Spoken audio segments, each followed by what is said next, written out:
FM, il est 21h. Alors il y a des jours comme ça, il est pas loin, il est en train de garer son char. Il doit avoir un char parce que je lui ai dit de se garer juste devant la radio. Et à moins qu'il ait un autocar, je sais pas, il tourne en rond. Alors c'est pas grave, on a Arlette dans les studios. Bonsoir Arlette. Bonsoir Joël. Alors on va parler des ondes scalaires. Scalaires, ça vous dit quelque chose ? C'est un domaine que je ne connais pas, c'est pour ça que je suis intéressée par toutes les médecines, puisque j'étais infirmière et je m'intéresse aux médecines, on va dire, parallèles, et à tout ce qui touche finalement aux soins et à la guérison. Alors, dans quelques temps, on aura l'occasion de faire une émission rien qu'avec Arlette sur son métier d'infirmière et sur ce qu'elle a pu vivre. Elle est aussi poétesse. Donc, ce sera une très très belle émission. Donc, les ondes scalaires, ces ondes en forme de spirale, comme j'ai dit tout à l'heure, elles sont bien différentes des ondes électromagnétiques car elles sont en forme de spirale, comme notre ADN ou comme les protéines. Elles sont capables de porter à des milliers de kilomètres sans s'affaiblir. De porter à des milliers de kilomètres sans s'affaiblir, ils sont déjà employés expérimentalement pour soigner. Donc, comme le disent les physiciens, il existe ce qu'on appelle un bruit de fond qui est permanent et qui nous environne à chaque seconde. À chaque seconde, ce bruit de fond est en fait un cocktail d'ondes sans lequel aucune forme de vie ne serait possible. J'entends mon invité qui arrive, Anthony. Donc c'est pour un peu meubler, puisqu'on va pas quand même remettre l'indicatif de l'émission comme ça. Donc il y a Anthony qui arrive. Donc ces ondes sont capables elles nous environnent. Et ce bruit de fond est en fait un cocktail d'ondes sans lequel aucune forme de vie ne serait possible. Personne n'y échappe, il vient du cosmos, du soleil, des roches, de la terre et des êtres vivants qui nous entourent. Anthony, assieds-toi, merci. Voilà, donc Anthony arrive, c'est lui, Anthony Dorothée, qui est praticien en PNL, en hypnose. Il est passionné de neurosciences, de physique quantique et de bien-être. Il est aussi conférencier.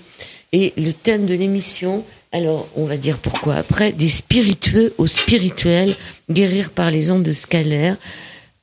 Il faut vraiment que tu lèches le micro pour qu'on t'entende bien. Anthony, bonsoir. Bonsoir. Alors il vient de loin, faut quand même je suis toujours aussi bien, moi, que comme hier. Faut le pardonner, voilà. Faut lui pardonner parce qu'il vient du 77, c'est pas à côté. Tout à fait, c'est ça. Alors, t'as intitulé l'émission des spiritueux aux spirituels parce que, au départ, tu travaillais dans les spirituels. Voilà. En fait, ça retrace un petit peu mon parcours. Donc, à la base, moi, j'étais un déclarant en douane, 13 ans dans une centrale d'achat. J'ai tout laissé tomber parce que j'ai créé une marque de champagne et de cognac, marque de spiritueux. Et donc j'ai tout laissé tomber pour tenter cette aventure-là. J'ai eu pas mal de déboires et j'ai eu une expérience en fait qui m'a un petit peu secoué, une montée d'énergie. Le Kundalini, voilà. C'est comme ça qu'on s'est connus. Exactement. Pas parce qu'on a vécu la même expérience, mais parce qu'il y avait une émission qui était faite et qui a été mise sur YouTube où j'avais proposé à ceux qui avaient vécu des expériences d'en parler. Et donc, tu peux peut-être en parler très rapidement et dire pourquoi tu en arrives au spirituel. Voilà, en fait, c'est parce que j'ai eu cette montée d'énergie-là qui m'a, je dirais, ouvert quelques portes et j'ai cherché à comprendre un petit peu certaines choses, ce qui m'arrivait déjà, parce que c'est un phénomène quand même assez surprenant qui secoue beaucoup. J'avais jamais senti quelque chose d'aussi puissant que ça. Et du coup, c'est comme si ça me disait qu'en fait, en gros, le monde des spiritueux, c'était pas mon truc, c'était pas ma place, en fait. Et donc, du coup, à partir de là, je me suis j'écoutais beaucoup de conférences sur la neuroscience, et au fil du temps, je me suis dirigé vers la spiritualité. Et j'ai découvert que j'étais capable de faire des soins à distance. Alors, la première fois, ça s'est passé comment ? Pour les soins à distance. Le premier soin. Le premier soin, en fait, c'est mon petit frère qui est à Toronto. Moi, j'avais acheté un pendule juste pour m'amuser un petit peu. Et j'étais assez surpris de voir que j'arrivais à lui dire de me faire un oui, un non, sans avoir pris de cours ou quoi que ce soit. Et donc, je dis ça à mon petit frère, oui, que j'ai acheté un pendule et je m'amuse avec et tout. Donc, je lui dis, par exemple, ah oui, pour toi, il faudrait telle plante, pour ta copine, il faut ça, ta copine, elle a peut-être des soucis de ci, de ça. Et en fait, à un moment donné, il me dit, bon, vu que ton pendule a l'air de bien marcher, est-ce que tu penses qu'il serait capable de me faire un soin pour mon genou parce que j'ai vraiment mal au genou? Donc je dis, bah, ça coûte rien, on va essayer. Donc là, je lui fais un soin avec mon pendule. Et le lendemain, il me dit, ouais, mais c'est étrange parce que ça marche.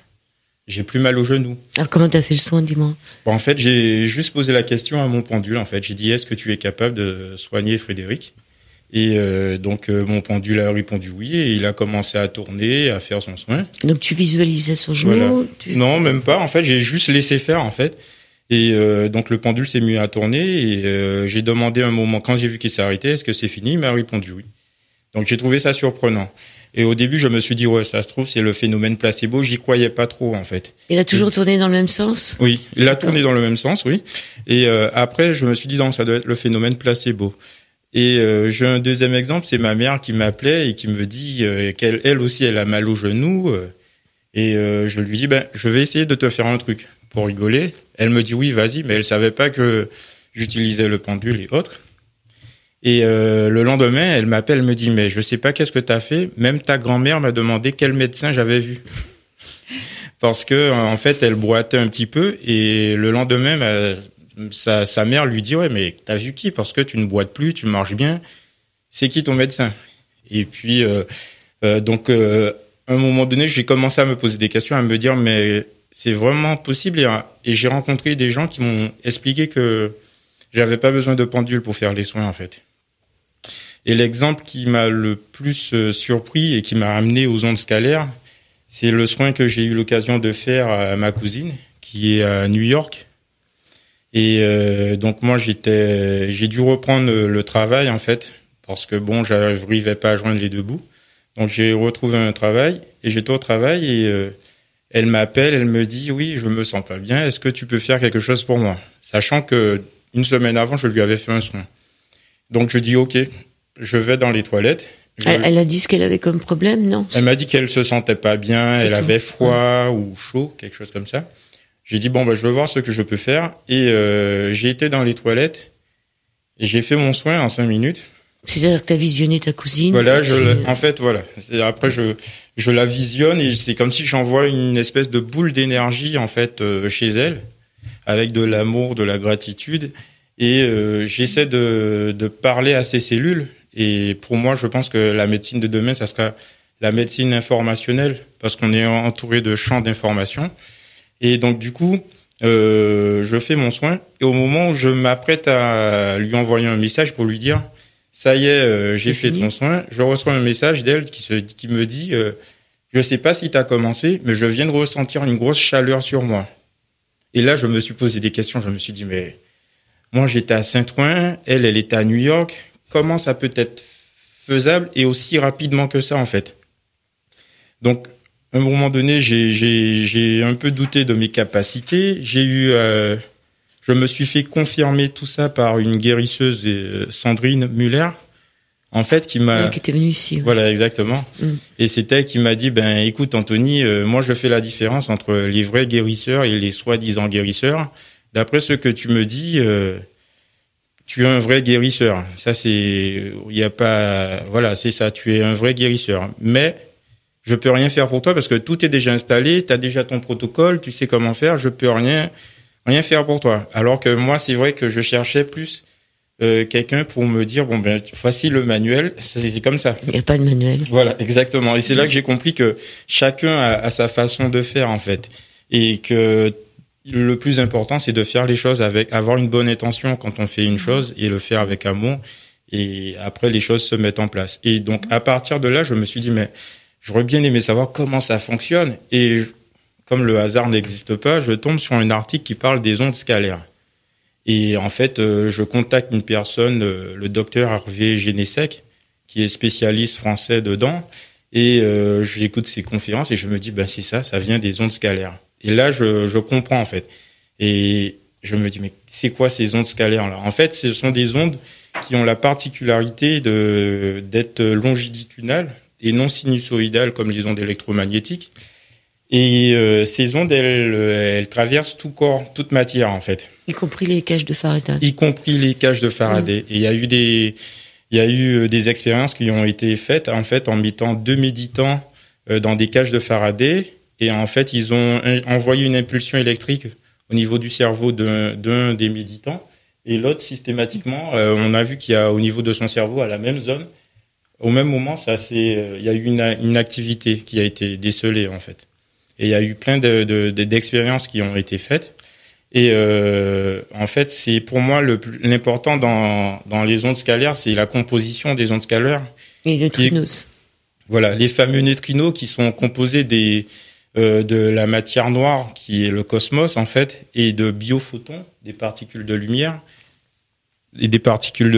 Et donc moi en fait tout ça, ça m'a fait prendre conscience d'une chose, c'est que en fait on n'est pas de simples êtres humains sur Terre comme ça, parce que on est composé de la même matière que des étoiles. Et dans certaines religions, on dit bien que nous sommes des êtres de lumière. Les biophotons, ce sont des particules de lumière. Et donc tout ça m'a fait prendre conscience que en fait, l'être humain n'est pas juste là sur cette terre de chair et de sang, c'est qu'on a beaucoup plus que ça en fait. Alors il y a un certain professeur Constantin Mell, un physicien allemand de réputation internationale, qui a continué l'œuvre de Tesla, parce que Tesla, c'est lui qui l'avait fait. Il affirme que ce rayonnement est supporté par les neutrinos, comme tu dis, les seules particules connues à ce jour pour pouvoir traverser la Terre entière sans être déviées. Encore que les Japonais ont montré que les neutrinos solaires arrivaient de nuit en quantité 2 fois moindre que ceux qui frappaient le sol durant le jour. Donc ils traversent la Terre et ils font grossir la Terre tous les ans de 19 cm. Tout à fait, c'est ça. En fait, et nous, on est baignés en fait de ces neutrinos, puisqu'on reçoit 60 milliards de particules par seconde et par centimètre carré. Donc, on est vraiment baigné de ces particules-là. En fait, je dirais, c'est comme si c'était quelque chose de vital en fait. Et c'est de l'énergie et de l'information en fait. Et l'être humain en fait, je pense qu'il génère des ondes scalaires même sans le savoir. Si on prend un magnétiseur ou un thérapeute, le fait de mettre ses deux mains en face et de mettre son patient devant, donc c'est un champ scalaire qu'il va générer et envoyer de l'énergie à ce patient en fait. Alors ces ondes s'orientent dans l'espace lorsqu'une résonance, c'est-à-dire une communication s'établit entre la source et la cible. Ça c'est intéressant, il faudrait s'arrêter dessus parce que la source, c'est pas d'où elle est. Exactement, c'est ça. Et la cible, t'es trois dans l'histoire. Tu prends quelque chose d'une source, tu t'amènes à une cible. T'es à l'intermédiaire. Voilà, en fait, on fait juste le rôle de transmetteur en fait. En gros, on prend de la source et on transmet là où on doit l'envoyer en fait. Donc et donc ils nous disent déjà de nous l'envoyer à nous, c'est déjà une bonne chose. Exactement en fait. Pour moi, nous l'envoyer à nous aussi c'est une bonne chose. Il faut peut-être prendre conscience en fait, faire les choses en conscience en fait. Même quand on marche près d'un arbre ou bien dans la forêt, prendre conscience que cet arbre-là peut nous donner de l'énergie en fait. Le fait de prendre conscience, je pense que on peut attirer ces ondes-là vers nous en fait, et on peut attirer des informations, de l'énergie vers nous. Alors ils disent aussi que d'où elle vient cette énergie, elle est produite par les trous noirs géants au centre de nos galaxies, elle est aussi produite par toutes les étoiles en activité, surtout les étoiles rouges, ou bien par les supernovas, et ils composent 85% de la masse de l'univers. 85%. C'est énorme. C'est énorme. C'est énorme. C'est pour ça que je dis que nous sommes en fait constitués de la même matière que le cosmos, que des étoiles. Donc voilà, nous sommes pas de simples. À mon sens, nous sommes pas de simples êtres humains. Voilà, il faut juste qu'on retrouve en fait, qu'on reprenne conscience et puis qu'on fasse les choses en conscience et se connecter des fois à la source. Moi, j'appelle ça la source. D'autres vont l'appeler Dieu ou autre. Moi, pour moi, c'est voilà, il faut apprendre à se connecter à cette source-là qui nous permet de tout avoir en fait.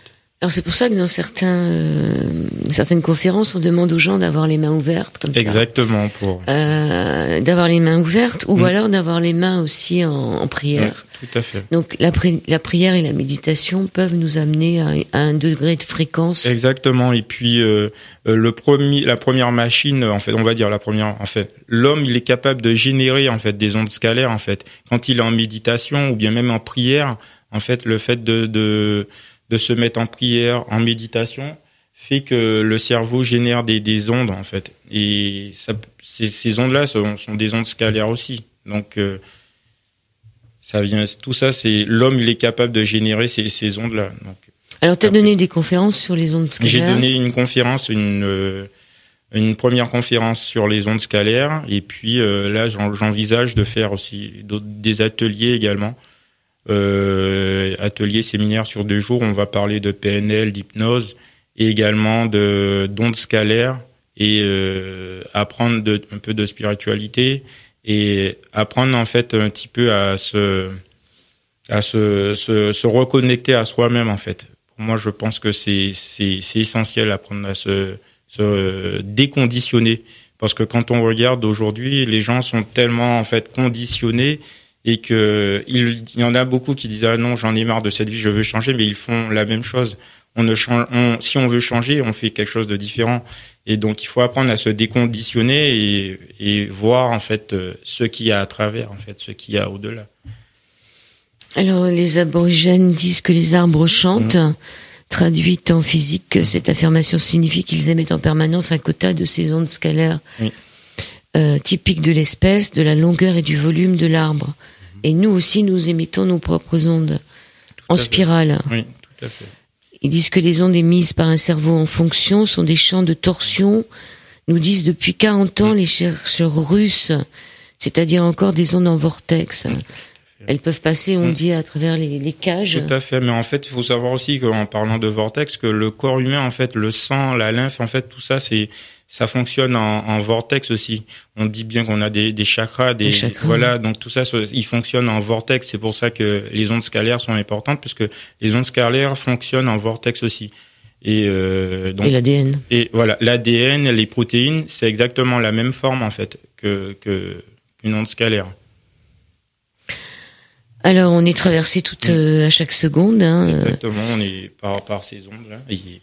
Si elles nous nourrissent effectivement tout corps vivant par résonance en faisant vibrer ou osciller les ADN, les protéines, les métaux qui sont en nous, le fait de pouvoir domestiquer ces ondes pourrait en fait être une source assimilable d'énergie et donc de thérapie à condition d'en maîtriser la production et la puissance. Ouais. Est-ce que c'est facile d'en maîtriser la production? D'en maîtriser la production, moi je dirais c'est une question de connexion en fait.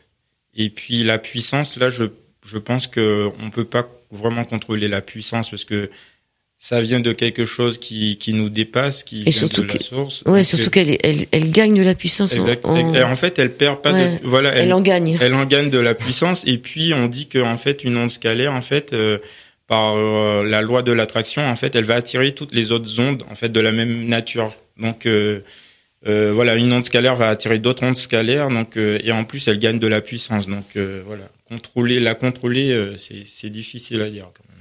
Et ne pas confondre avec l'électromagnétisme et comme les ondes radio, ça n'a rien à voir. Ça n'a rien à voir parce qu'elles n'ont pas du tout la même forme. Et maintenant, on sait bien que certaines ondes, ou la plupart des ondes électromagnétiques peuvent être nocives, en fait.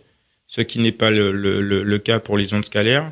Par contre, c'est comme dans tout dans la vie, les ondes scalaires, on peut les utiliser pour le bien comme pour le mal. C'est comme un marteau, ça peut servir à construire une maison, comme ça peut servir à frapper quelqu'un. Et en fait, les ondes scalaires, il y en a qui peuvent l'utiliser à des fins militaires. On sait qu'il y a dans certains pays, ils les utilisent à des fins militaires, comme il y a eu des attaques en Syrie où on a appris qu'il y a eu des missiles qui ont été désarmés il y a pas longtemps. À distance, exactement. Et on suppose que ça a été fait par des ondes scalaires. Bah, c'est bien, c'est une bonne chose. Exactement. Donc c'est pas nocif. Voilà. Et puis il y en a qui utilisent aussi, qui peuvent utiliser les ondes scalaires à des fins de contrôle mental en fait. Parce qu'en fait, les ondes scalaires, elles sont capables de véhiculer de l'énergie et de l'information aussi. Alors comment on peut se protéger aussi, parce que ça devient dangereux là. Oui, effectivement, ça devient dangereux. Après, j'avoue que moi, je sais pas trop. Il y a pas de libre arbitre. Non. Après, en fait, je pense que c'est une question il y a les croyances aussi. En fait, si on donne de la force en fait à une croyance négative, eh ben plus on lui donne de la force, plus elle va exister, elle va être présente. Donc voilà. Après, c'est de se recentrer dans soi, en fait, être bien ancré surtout, et voilà. Donc si on se connecte à la source, exactement, en méditant, parce que c'est écrit un peu plus loin, ou en priant, il y a peu de choses quand même qu'on vienne interférer, comme il y aura pas de parasites comme sur une antenne de radio où de temps en temps on entend un peu le 97.8 ou le 98.2. Il y a pas d'interférence. Non, du tout, il y a pas d'interférence. On est en connexion en direct en fait, et il y a pas d'interférence en fait. On est connecté directement à la source et on reçoit en fait. Donc dans ces cas-là, on peut pas avoir des gens qui viennent nous nuire. Non. Parce que tu dis qu'on peut l'utiliser pour le bien comme pour le mal. Ça c'est certains pays qui utilisent en fait des machines qui génèrent des ondes scalaires en fait et qui l'utilisent à des fins militaires et des fins de contrôle en fait. Ça, c'est des ondes scalaires qui sont fabriquées par des machines. Moi, je parle des ondes scalaires qu'on prend et qu'on utilise, en fait, que l'être humain utilise, qu'il génère lui-même ou en se connectant directement, en fait. Oui, mais moi, j'essaie quand même de protéger aussi. Allez, on écoute un peu de musique, on va souffler. On va juste souffler un peu. Ça s'appelle non scalaire, c'est de la musique. Si ça veut bien partir. Il y a des jours comme ça. Incroyable. Bon. Allez, c'est parti. Et nous parlons des ondes de scanner. Scalaire, pas scanner. C'est marrant, scanner, quand on scanne, c'est un peu la même chose. Hein. Je te demandais si tu faisais des 8 de temps en temps. Lors de mes pratiques, ça m'arrive de faire des 8, mais sur des dessins en fait, sur des dessins. Quand je fais des dessins intuitifs en fait, oui, je fais le symbole de l'infini et voilà. Oui, ça m'arrive de temps en temps de faire ça. Ouais. Ça m'arrive. Ouais. Donc, dans ta conférence, tu expliquais un peu aux gens. Je parle un petit peu des ondes scalaires. Je parle également du fait d'informer la matière en fait. Parce que la matière, c'est de l'énergie et on est capable d'informer la matière au niveau énergétique. Et donc, moi, j'ai fait un laboratoire, en fait. J'ai informé un plateau en argile au point de vue énergétique que j'ai envoyé dans un laboratoire français. Ils ont prélevé de l'eau de pluie. Ils ont fait des analyses avec cette eau-là. Et après, ils ont placé cette eau-là sur le plateau que j'ai envoyé en fait, et ils ont fait des analyses après. Donc il s'est avéré que ils ont vu que le pH de l'eau avait changé. Donc en fait le plateau a contribué à adoucir l'eau, qui a eu des taux bactériologiques qui ont changé en fait, juste en plaçant la bouteille d'eau sur mon plateau en fait. Et tout ça m'a amené à prendre conscience que l'homme également peut informer la matière, en fait. Parce que la matière, c'est un concentré d'énergie. Donc, tu as pris de l'argile, c'est-à-dire Voilà, j'ai vu quelqu'un un potier, en fait, je lui ai demandé de me fabriquer un plateau. Et voilà, j'ai fait des tests avec des fouilles, en fait, en plaçant des raisins issus de la même grappe sur ce plateau. J'ai vu qu'il pourrissait beaucoup moins vite que d'autres. J'ai placé également des bananes sur ce plateau et les bananes, elles pourrissent beaucoup moins vite. Et l'idée, c'était d'avoir aussi un pichet pour que les gens ils puissent avoir de l'eau de bonne qualité. Donc, je me suis amusé à faire des tests. Et comme j'ai voulu avoir une preuve concrète, donc je me suis dit le mieux, ça serait de tester par un laboratoire français. Et c'est ce que j'ai fait. Et donc il a testé quoi, le rayonnement? Qu'est-ce qu'il a testé? En fait, ils ont juste testé que moi, ce que je voulais voir, c'est que s'il y avait une structure, si ça changeait la structure de l'eau, en fait. Et ça a été prouvé que il y a le pH qui a augmenté, ça a diminué le taux de bactériologie. Donc juste en plaçant la bouteille. Donc pour moi c'était juste me prouver que c'était possible, quoi. Et que ouais. Parce que moi j'ai vu que je pouvais changer le taux vibratoire de l'eau avec les unités Bovis, avec le pendule, mais je voulais quelque chose de plus fiable, de concret, d'écrit en fait, et donc c'est pour ça que. Donc comment t'as informé ton argile? En fait, c'est l'intention. Comme je dis, c'est l'intention qu'on envoie dans ce plateau ou dans le pichet en fait. Et je pense que c'est des ondes scalaires encore qu'on envoie dans la matière. Et parce que ça existe déjà oui. Sur les salons bio et tout, toutes ces récipients qui sont là pour qui sont. Ouais. Donc moi j'ai quand même voulu avoir un élément concret en faisant ce labo. Donc voilà. Donc ondes scalaires, ça veut dire sans vecteur défini. Donc en fait, oui, elles n'ont pas de vecteur défini. Elles traversent la Terre en fait, jusqu'à ce qu'elles trouvent un récepteur en fait. Ça peut être l'homme, ça peut être la nature. Donc jusqu'à temps qu'elles trouvent une cible. Voilà, jusqu'à le temps. Et l'intérêt, c'est de leur dire, et coucou, on est là, voilà, venez vers nous. Voilà, c'est ça. C'est ça. Parce que notre ADN, c'est une antenne en fait, antenne et émetteur, récepteur donc. Comme les protéines, vu qu'elles ont les mêmes formes aussi. Donc c'est un peu de l'énergie libre, comme disait Tesla. C'est exactement. Mais Tesla, pour moi, c'est le père de l'énergie libre, puisque à son époque, il avait déjà créé une machine qui était capable de distribuer de l'énergie à une ville aux alentours de 40 km en fait, et tout ça sans fil en fait, sans câble. Donc pour moi, c'est vraiment le père de l'énergie libre. Et à mon sens, je pense que cette technologie-là, je pense qu'elle doit être disponible en fait pour que chacun puisse bénéficier de cette énergie libre-là. Après, il y a. Elle est disponible puisque tu en bénéficies. Exactement. Et chacun en bénéficie un peu, ne serait-ce que. Donc ils disent vraiment là sur ce site que l'intérêt c'est de. Ils disent que la première machine à ondes scalaires, c'est nous. C'est l'homme, tout à fait. On est le transformateur, on peut être le récepteur. On peut être le récepteur, on peut être l'émetteur, et on peut être aussi celui qui. On n'est pas l'émetteur, on est celui qui prend, enfin le transformateur. Qui transforme et qui envoie le thérapeute qui va envoyer à son patient également cette énergie-là. Alors donc l'intérêt c'est de prier ou de méditer. De méditer, mais ou encore d'agir en conscience quand on fait les choses, d'agir en conscience en fait. Prendre conscience de ce qu'on est et de quand on marche, de capter la lumière. Exactement, de capter la lumière et d'être en conscience. Ça peut se faire par la danse, ils disent aussi, hein.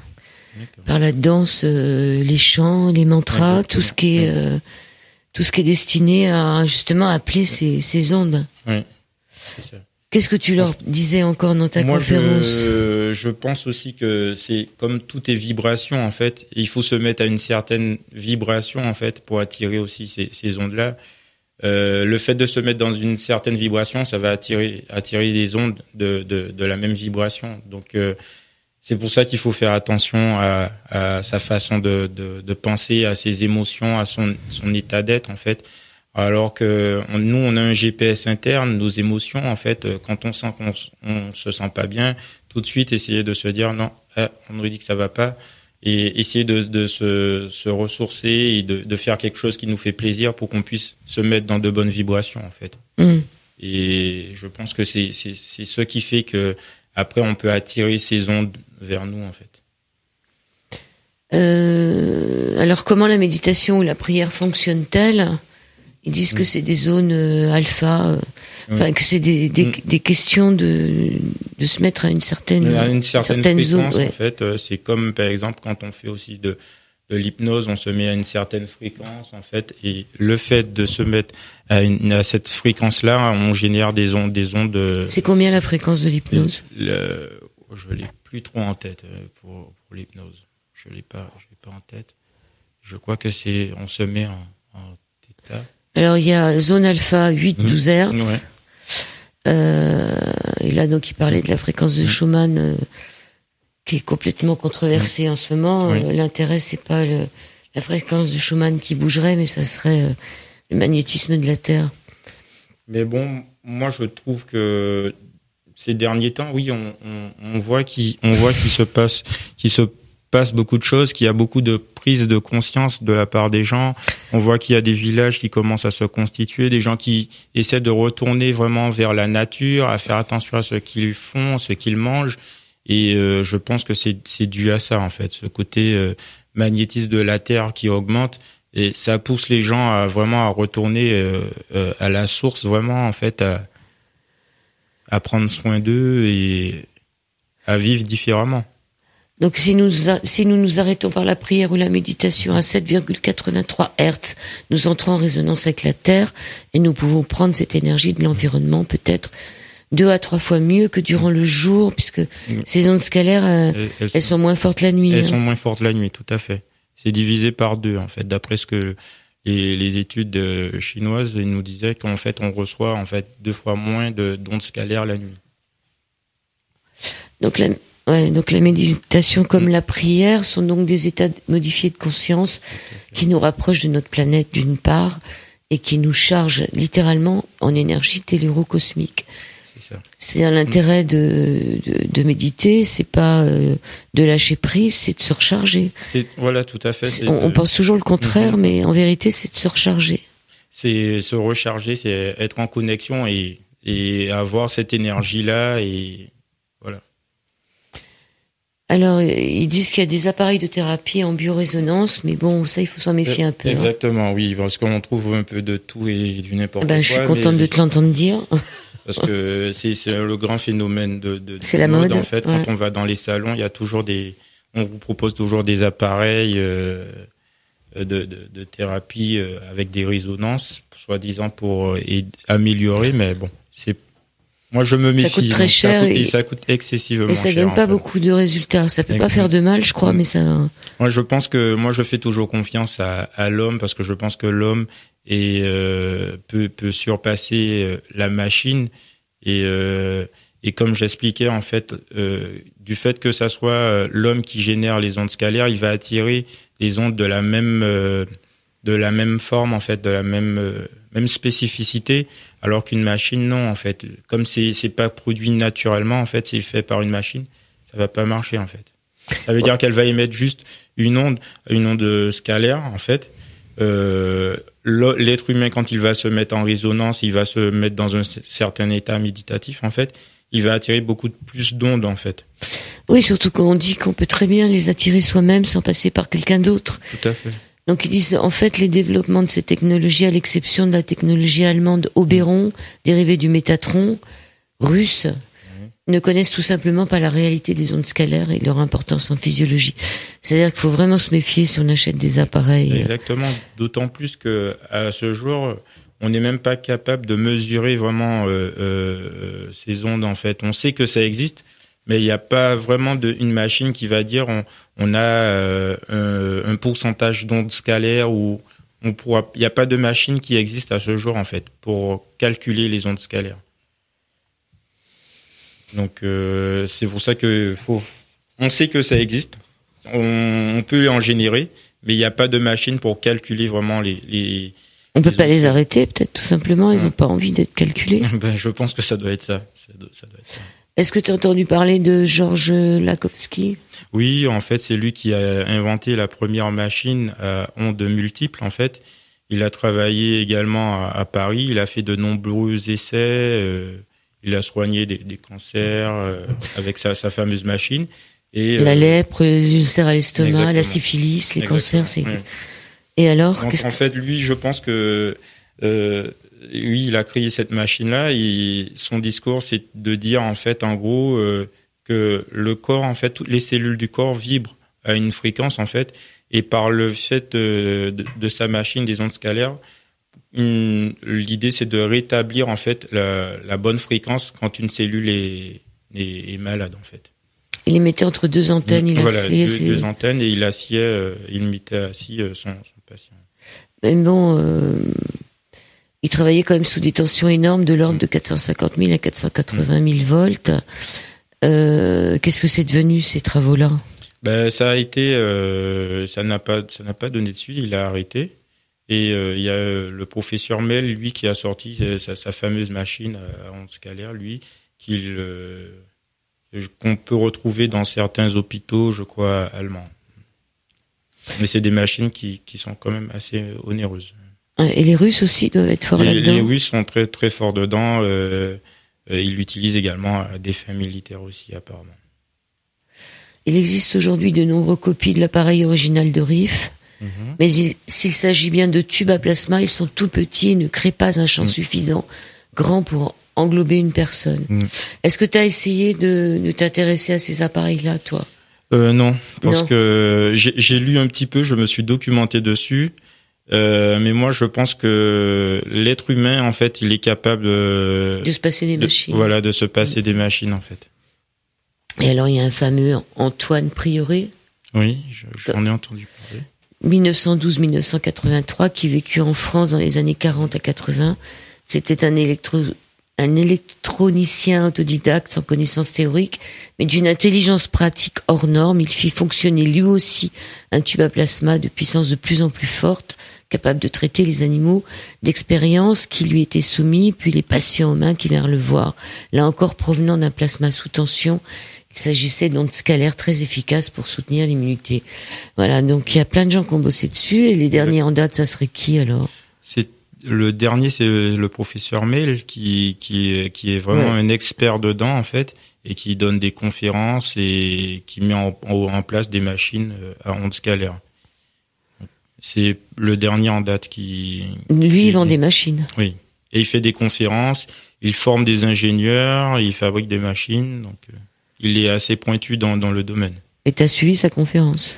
J'ai pas suivi. En fait, j'ai reçu des éléments du professeur, du docteur Genesec, qui lui, en fait, c'est lui qui organise les conférences avec ce professeur-là, en fait. Hervé Genesec, qui est le spécialiste français des ondes scalaires. À ce jour, maintenant, je fais des conférences, effectivement, et là, je prépare des séminaires qui se feront sur 2 jours. Samedi et dimanche, et les gens pourront rester dormir sur place. Et au cours de ces séminaires-là, on parlera de PNL, de programmation neurolinguistique. On va parler d'hypnose, d'auto-hypnose, d'énergie, de soins. Et on va terminer ce séminaire-là le dimanche avec une initiation à la méditation et au Qigong, en fait. Et donc, ça sera sur 2 jours. Sur Paris ? Ça peut être sur Paris. Là, je suis en train de chercher des lieux. On va commencer par la Seine-et-Marne.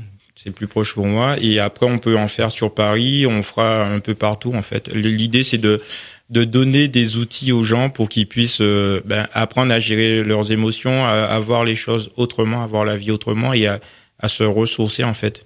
Et ne pas confier leur pouvoir aux autres. Parce que, à mon sens, chacun a la capacité de se contrôler, de gérer ses ressources et en fait ne pas confier ses pouvoirs. Donc ton site neuromotivation.com, neuromotivation motivation.com. Voilà. C'est ça, neuro le tiré-du-6 motivation.com. Si on tape ton nom, Anthony Dorothée, on trouve tout. Oui, vous allez trouver. Anthony avec un Y, Dorothée et E à la fin. C'est ça, comme le prénom. Et donc, on tombe toujours sur ce site Neuromotivation. Oui, tout à fait. C'est quoi? C'est un site, c'est un blog? Non, c'est un site que j'ai mis en ligne, en fait, où je fais de l'accompagnement. Il y a des témoignages également, vous pourrez regarder. De l'accompagnement, du coaching et puis des soins aussi. Donc, voilà. Il y a beaucoup de témoignages sur ce que je fais, comment j'accompagne les gens, que ce soit en énergétique, sur des soins. J'ai eu l'occasion d'accompagner des pathologies assez lourdes. J'ai eu le cas d'une jeune fille qui a un cancer, en fait, qui a été amputée et que j'ai accompagnée. J'ai fait des soins avec elle. Une dame qui a eu un AVC aussi, qui avait besoin d'énergie. Et puis, je fais également de la PNL, de la programmation neurolinguistique pour les gens qui ont besoin de retrouver la confiance en eux. Et voilà. Et de l'hypnose. Et de l'hypnose également. Tu fais de l'hypnose régressive? Tu remontes dans la vie? Non, je fais juste de l'hypnose conversationnelle, en fait, l'hypnose ericksonienne. Pour des gens qui ont envie d'arrêter de fumer. Voilà, ce genre de truc. Quand on a envie de perdre du poids. Ouais, exactement, c'est ça. Perte de poids, tabac, l'alcool, non, ça marche pas aussi. Oui, ça marche. Aussi. Oui. Après, faut savoir que on travaille juste avec l'inconscient, et comme on sait que l'inconscient est plus fort que le conscient, donc après, tout est possible. Alors, l'inconscient est plus fort que le conscient. Oui. Est-ce que les ondes scalaires, on peut pas leur demander d'aller travailler l'inconscient, alors? Moi, je pense qu'on est capable, en fait, d'envoyer, moi, je dirais qu'au-delà, en fait, on parle des soins, on peut aller au-delà de ça, en fait. On peut vraiment travailler en profondeur, et j'ai envie de dire de travailler d'âme à âme, en fait. C'est étonnant parce que ces ondes, elles traversent la Terre. Hein. Tout à fait. Elles traversent des cages en plomb. Alors, comment ça se fait qu'elles arrivent à traverser tout ça? Il y a rien qui les arrête? Non, il y a rien qui les arrête, justement. C'est par leur composition, en fait, parce que voilà, elles sont composées de matière du cosmos, donc elles sont composées de matière du cosmos, donc c'est pour ça, en fait, je pense.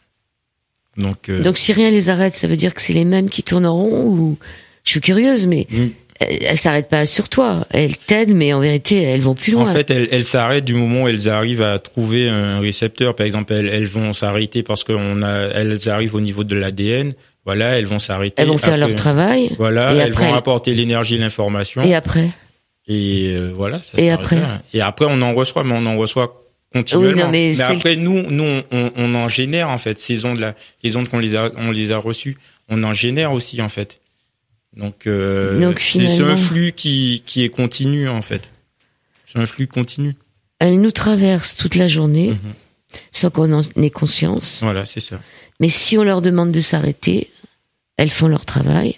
Elles vont nous apporter de l'énergie, de l'information. Puisqu'il y a des gens qui ne se nourrissent plus, qui se nourrissent de prana. Qui se nourrissent de prana, en fait. Ouais, c'est ça, en vérité. Pour moi, voilà, c'est ça. Voilà, c'est ça. Les anciens l'appelaient l'éther, on dit ça. Exactement. Et donc, il y en a qui se nourrissent de prana, donc c'est ces ondes scalaires. Mais l'important, je me demandais si une fois qu'elles t'ont donné ce qu'elles avaient à te donner, si elles continuent leur chemin, c'est-à-dire que si c'est un flux continu, ou s'il y a un stop, elles sont arrivées à destination, on sait pas. Bon, non, c'est pas. Je suis curieuse, moi. Oui, mais c'est bien. Bon, on sait juste que, en fait, elles s'arrêtent du moment où elles arrivent à atteindre leur cible. Cible, en fait. Voilà. Donc après, moi, à mon sens, ça continue. En fait, elles vont atteindre une cible. Nous, on va émettre encore des ondes scalaires, et ça va être un cycle sans fin, en fait. En vérité, elles te nettoient pour que tu sois plus costaud, parce que finalement, c'est ça, hein, quand tu. Oui. Parce que oui, elles te nettoient. Elles te nourrissent et elles te nettoient. Ouais. C'est ça. Puisqu'elles soignent des maladies, donc elles peuvent nourrir pour ceux qui se nourrissent. Je sais plus comment on les appelle, ceux qui se nourrissent de lumière. Je sais pas du tout. Ils ont un nom, mais en fait, c'est plus, ça reviendra. Alors, elles te nourrissent si tu as envie de te nourrir, ou elles te soignent, donc elles te nettoient. Exactement. Et elles filent. C'est ça. Donc, comment, du point de vue militaire, ils arrivent à s'en servir pour nous nuire? C'est ça qui est... En fait, comme on sait qu'elle est capable d'apporter de l'information et de l'énergie, il suffit de mettre au niveau de l'émetteur, en fait, de transmettre une information, et on va lui dire d'apporter cette information si on l'utilise sur une population, une foule, une manifestation, en fait. Donc, les gens, ils vont être rincés de ces ondes-là avec l'information qu'ils auront choisi de mettre dedans. Puisqu'elle est le véhicule de l'information. C'est comme, par exemple... Mais il faut un sacré gourou, quand même, hein. Faut quelqu'un qui soit quand même... C'est de la technologie, je dirais, en fait. Mais c'est comme les gens qui communiquent par télépathie. Oui, c'est de la télépathie, voilà, finalement. On peut dire que ce sont des ondes scalaires, en fait, parce que comme on sait que c'est de l'information, donc ils envoient de l'information par télépathie. Donc les armes nocives qu'ils peuvent utiliser avec les ondes scalaires, c'est pareil. C'est comme si c'était de la télépathie, sauf qu'ils mettent des messages qu'ils auront choisi eux de mettre. En fait. Et je reviens à ce que je disais tout à l'heure. Est-ce qu'on peut se protéger de ça? Oui, si nous-mêmes on est déjà branchés sur la même source d'énergie, sans avoir un émetteur entre-temps qui soit nocif. Puisque là, tu me dis qu'il y a un émetteur qui va s'être branché à la source et qui va capter la source pour en faire quelque chose de négatif. Oui. Okay, mais si nous on se capte à la source aussi, je pense qu'on peut se protéger, c'est-à-dire on peut se créer effectivement. Un bouclier. On peut se créer un bouclier, et tout à fait. Et comme ça existe de créer des boucliers pour des lieux, en fait, pour des maisons ou autres, en fait, on peut se créer son propre bouclier, en fait. Après, tout est dans l'intention, comme je dis, en fait, et on peut se créer son propre bouclier. C'est-à-dire, il faut retirer l'intermédiaire. Ouais, Un intermédiaire qu'on va voir parce qu'il sert de magnétiseur, ok. D'ailleurs, se placer dans un champ d'ondes scalaires de faible puissance revient en fait à se placer dans les bras d'un bon magnétiseur, mais il faut pas donner notre pouvoir à quelqu'un qui pourrait nous programmer parce qu'il connaît ses ondes, et comme tu dis, dans une manifestation, il pourrait envoyer des mauvaises ondes un peu partout, et le fait que ça se bagarre ou le fait que ça... Voilà. Donc c'est intéressant, ces ondes scalaires.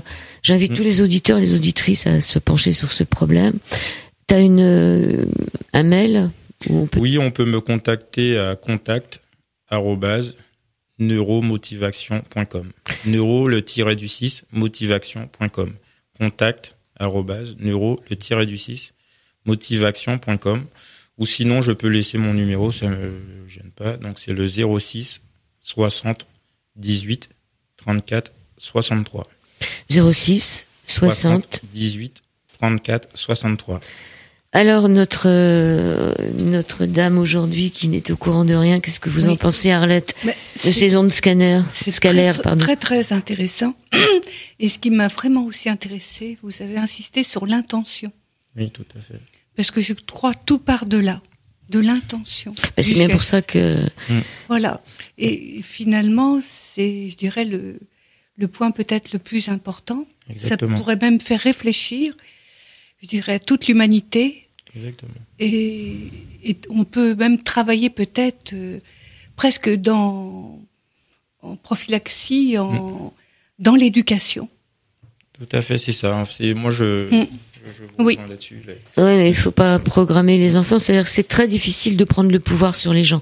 Parce que comme ils viennent de le dire, on peut prendre le pouvoir pour faire du mal. Justement, leur apprendre à avoir les bonnes intentions. Donc, il y a beaucoup de choses à faire. En fait, pour moi, dans l'éducation, oui, effectivement, il y a beaucoup de choses à faire. Au lieu d'apprendre aux enfants à être dans une compétition, mais essayer de les apprendre à être ensemble, à avancer ensemble. Et ne pas les apprendre à être en concurrence. Tout à fait. Et les apprendre à avoir un peu plus d'empathie, Absolument. ne pas les mettre à chaque fois en concurrence, les mettre tous branchés à une seule source. Exactement. Exactement. C'est ça, c'est exactement ça. Alors il y a vraiment en 2 secondes si tu as une citation qui te vient à l'esprit, sinon non. T'avais une citation, quelque chose? Moi, je pense que l'homme fait partie de l'univers, c'est un tout. Et puis il faut juste apprendre à se reconnecter à la source pour se découvrir. Et puis Arlette, une citation? Oui, se reconnecter à la source, et puis vraiment, je dirais que la notion de s'aimer les uns les autres, la fraternité, la solidarité, la tolérance aussi, mais la tolérance dans le respect. C'est ça, la solidarité, mais toujours garder le respect envers l'autre. Et envers soi-même. Et apprenez à ouvrir les mains pour recevoir ces ondes. Et apprenez à les mettre l'une contre l'autre pour prier, parce que c'est un peu la même chose. C'est un peu les piles des Égyptiens, je disais, qu'on les voit sur les hiéroglyphes. Je te remercie, Anthony. Merci. Anthony, Dorothée, je vous remercie. Arlette, on la retrouvera très bientôt